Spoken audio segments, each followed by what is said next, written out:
monsieur, bonjour. Et puis dans les 5 dernières minutes, nous recevrons Muriel Robin. On la retrouve pour la première fois dans un polar, dans Passage du désir, où elle incarne une commissaire à la retraite pas très commode qui va reprendre du par nous faire rire, et elle est devenue une des reines du One Woman Show, drôle mais toujours sincère. Elle a avoué certaines de ses faiblesses et en a fait une force. Elle est aujourd'hui plus apaisée. On la retrouve cette fois dans un rôle de flic qui sort d'une retraite assez terne pour mener une enquête en franc-tireur. Voici maintenant l'invité des 5 dernières minutes. Et cette invitée, c'est Muriel Robin. Bonjour Muriel, oui, merci d'être ici avec nous sur le plateau du 13h de France 2 pour nous parler de ce film Passage du désir, un téléfilm qui sera diffusé vendredi à 20h35 sur France 2. C'est réalisé par Jérôme Foulon. Vous y incarnez Lola Jost, ex-commissaire de police. Décrivez-nous ce personnage, parce qu'il est coton, hein. Il est coton et avec un peu de fer dans le coton.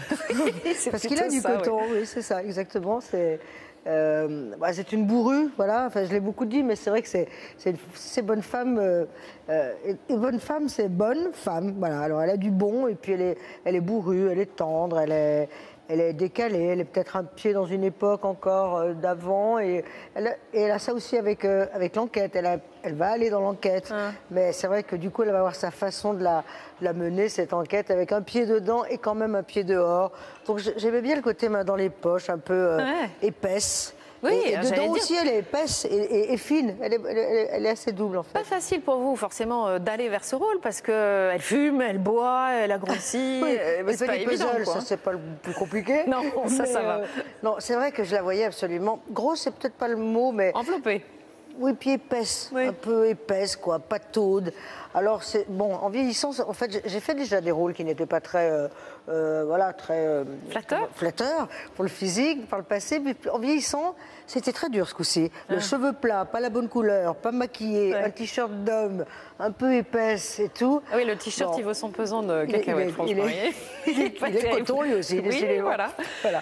Si ce film s'appelle Passage du désir, c'est que tout se déroule dans ce passage, qui est un passage du 11e arrondissement. Ce Paris-là, ce Paris pour les gens, donc la ville, joue beaucoup, elle est là, et c'est un Paris que je connais bien, et qui est un peu aussi dans une autre époque, quoi, qui a quelque chose, qui a le bistrot, une façon de parler. Tout le monde se connaît. Tout le monde se connaît. Et c'est là que vous allez rencontrer votre double, qui est en même temps votre opposé. Qui est complètement mon opposé, mais bon, c'est que voilà, les rencontres, c'est chimique. Lola, mon personnage, s'est retiré de la police pour des raisons qui pas le plus important. On est peut-être venu déjà la chatouiller pour qu'elle reprenne des services. Et puis à un moment, cette personne-là vient la chatouiller, il y a quelque chose qui se passe. Et, elle est grande. Et puis elle va pouvoir mettre en place, je pense, Lola, sa fibre maternelle. Elle a de ça, mais comme elle veut pas que ça se voit, donc il y a quelque chose de bourru. Mais en tout cas, il y a une enquête qui va être menée, une enquête qui va attraper le spectateur, évidemment. Alors, on va tout de suite découvrir ce duo. C'est le moment justement où Fatou Ndiaye va venir frapper à votre porte. Et où je suis au top physiquement. Vous êtes au top physiquement et elle vous demande de reprendre l'enquête. Ok, je peux entrer? C'est un toc de dire toujours ok avec l'accent? Ah, je suis un peu américaine et un peu française. Et beaucoup s'en gênent. C'est privé ici. Vous savez ce que ça veut dire? Je suis venue vous voir à cause du meurtre de Vanessa. Un flic très moche, avec une barbe très moche, m'a interrogé. What a jerk, enfin bref. Oui, bref, parce que j'ai rendez-vous, moi, tout de suite, là, avec mon puzzle. 1000 pièces, ça se fait pas tout seul, croyez-moi. Fuck, ça a l'air très très chiant. Non, j'aime ça. J'ai le droit? Il y a des choses plus importantes, comme la solidarité entre voisins, par exemple. Lola, est-ce que vous êtes OK pour m'aider à trouver le salopard qui a tué Vanessa? En français, on ne dit pas OK, mais d'accord. Et non, Lola Jost n'est ni OK ni d'accord. Elle a déjà donné de sa personne. Et elle a le droit de faire des puzzles quand ça lui chante. Enfin, la vie, c'est quand même autre chose que de rester chez soi en oubliant les autres. La vie, mademoiselle, c'est de la confiture au clou. Laissez la police faire son travail. Enfin, si vous ne faites rien, on arrêtera un innocent. C'est intolérable, inadmissible, c'est injuste. Eh oh! Et arrêtez de déplier vos grands mots, l'éventail, là, vous ne m'impressionnez pas. Je dirais même que vous commencez à me fatiguer. Maxime dit que vous étiez un sacré flic avant que votre collègue se fasse tuer. Voilà, joli duo, et on a l'impression qu'il y a eu une belle complicité entre vous. Ça s'est très bien passé, effectivement, et c'est un plus, c'est toujours mieux. Sinon, on peut y croire, mais on s'entendait bien. On riait ensemble, et il y a quelque chose qui a marché. Ah, il y a des répliques très ciselées. C'est très écrit. C'est pas du polar classique, hein, vraiment. Est-ce qu'on peut pas le ranger? C'est Jérôme Foulon, le réalisateur, qui dit que c'est un policier ludique. un peu de ça en fait, parce que c'est pas vraiment de la comédie, mais il y a vraiment une enquête, et puis en même temps il y a quelque chose de léger, et puis le travail qu'a fait le réalisateur, Jérôme aussi est très présent, il y a des couleurs comme ça, des pastels, il y a une vraie écriture d'image aussi. C'est pas la première fois qu'on vous voit à la télévision, notamment à France Télévisions. Vous avez dans des très beaux téléfilms. On vous voit quasiment pas au cinéma en revanche. Non. Mais pourquoi? Qu'est-ce qui se passe? Je sais pas, faudrait demander, je sais pas, mais bon. Mais ça vous cause quoi? Une tristesse, des regrets? Oui, il y a un chagrin.